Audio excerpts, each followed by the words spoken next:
I'm angry. The country is going to go through tumult as a result of one thing. President Trump didn't turn over military documents when he was asked to do so. All he had to do was hand them in. I'm sure his counsel told him, hand the documents in, particularly when the subpoena came. But for some reason, he decided not to. He held on to them. Why? That's the question. Why is the country going to have to go through all this angst and tumult? Why did he just turn the documents in? That is the question. Yeah, that is the question. Welcome back to Morning Joe. It's Friday, June the 16th. A beautiful shot of the statue. A beautiful shot of the Empire State Building. No. I know. Chopper 4. Statue of Liberty. Incredible shot. Incredible shot of the Statue of Liberty. Just beautiful.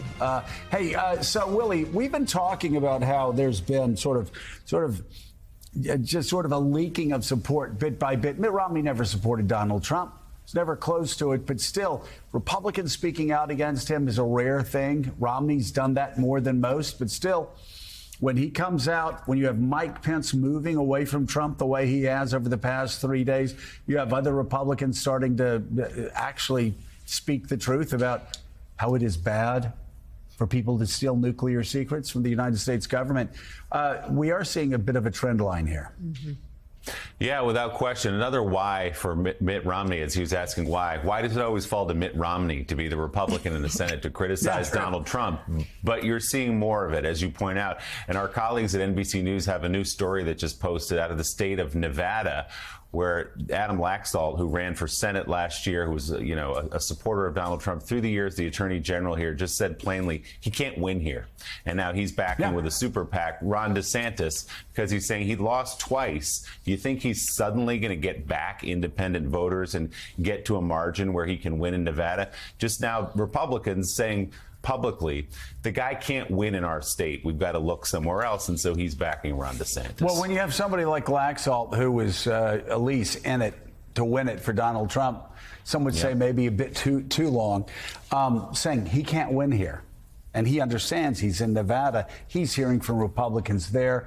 We're hearing it. I've been saying for some time, I've been starting to hear it from my friends who've been with him from the very beginning, through thick and thin. They're exhausted. They were exhausted before he got busted stealing nuclear secrets, and he got caught on tape admitting as much. Donald Trump is going to get the nomination at current pace. Can he win? Can he win in Wisconsin? Can he win in Nevada? Can he win in Arizona? Can he even win in Georgia? Is questionable. Pennsylvania. So it's going to come down to these states. And there are some Republican strategists who might think that clinging to Donald Trump is the way to get those Senate candidates or their gubernatorial candidates over the line.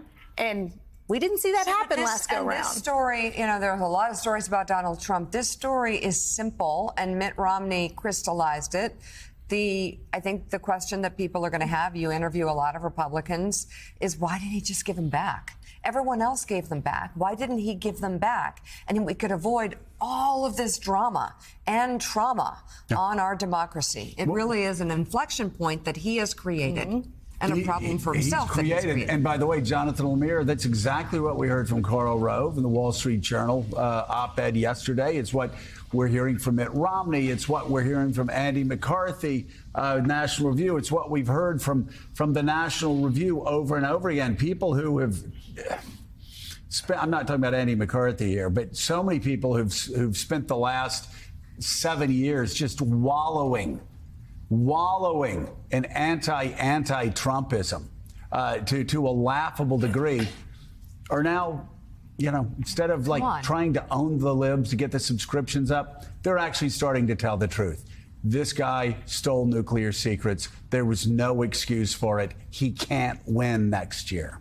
It's unambiguous what he did. He had documents he shouldn't have had, and when they asked for them back, he said no, and he tried to hide them. And that is a pretty simple story to tell, and it's so different than what Biden and Pence did. And in terms of Republicans, I will say, talking to Republicans across the country, reporters who have fanned out, talking to voters, there is a sense that though Trump is still the number one choice, that his support's softer this time around. And then some Republicans who really liked him in 2016, voted for him again in 2020, still like him now, still say, hey, he was a good president. president, but there is a sense, a recognition that maybe he can't win, and they'd be open to someone else. Now, who that someone else is remains to be seen. Someone's going to have to step forward. Someone's going to have to win those votes. But there is a sense that though there is a small percentage of Republicans who will always be with Trump, always, yep. Others, even of his supporters, would at least entertain another candidate if that person, he or she, can win them over.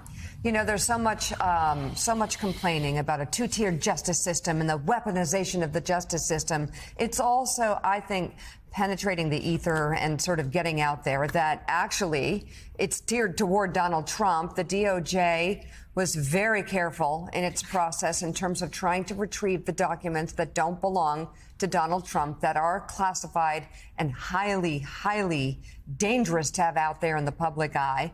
They took their time. Nobody else would get the time that Donald Trump got. Nobody. Anybody else in this situation, am I wrong? No, would be in custody. Anybody, you know it from working in the State Department. I know it from working in Congress. Richard was just talking about working in the White House. Any of us would have been in jail by now.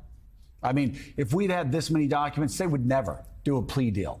He had every chance to return them. Other than Donald Trump. And this whole idea, you know, the big lie that there's a two-tiered justice system, and what about Hillary? Please. That lie has blown to pieces because now people are waking up to the reality that Donald Trump tried to get the Justice Department to indict him in 2017 and get a special counsel. They said there's nothing there. Tried in 2018 to get the Justice Department to appoint a special counsel. Say, sorry, Mr. President, there's nothing there. Just like James Comey said in 2016, a couple of months before handing the election to Donald Trump with that letter 10 days beforehand, said no prosecutor would bring a case against Hillary Clinton. So even that lie is being blown out of the water. The Biden crime family lie is being blown out of the water. And they're now being forced to look at Donald Trump. And they're seeing a guy that stole nuclear secrets, lied about it repeatedly, lied to the DOJ, lied to the FBI, lied to his own lawyers. Lied to his own lawyers about it. It's a mess. And this is where they are. So now they're thinking, wait a second, do we really want to lose again with a guy that stole nuclear secrets? Or maybe we go for DeSantis or Tim Scott or Nikki Haley or somebody else. Donald Trump just looks like an idiot on this one. He had a chance. He had a do-over. Multiple chances. He couldn't bring himself to do it. And at the end of the day, if you're arguing about the refs, if you're arguing about DOJ and FBI, you're losing. Yeah. As with anything in life, if you're arguing over the referees, you're losing.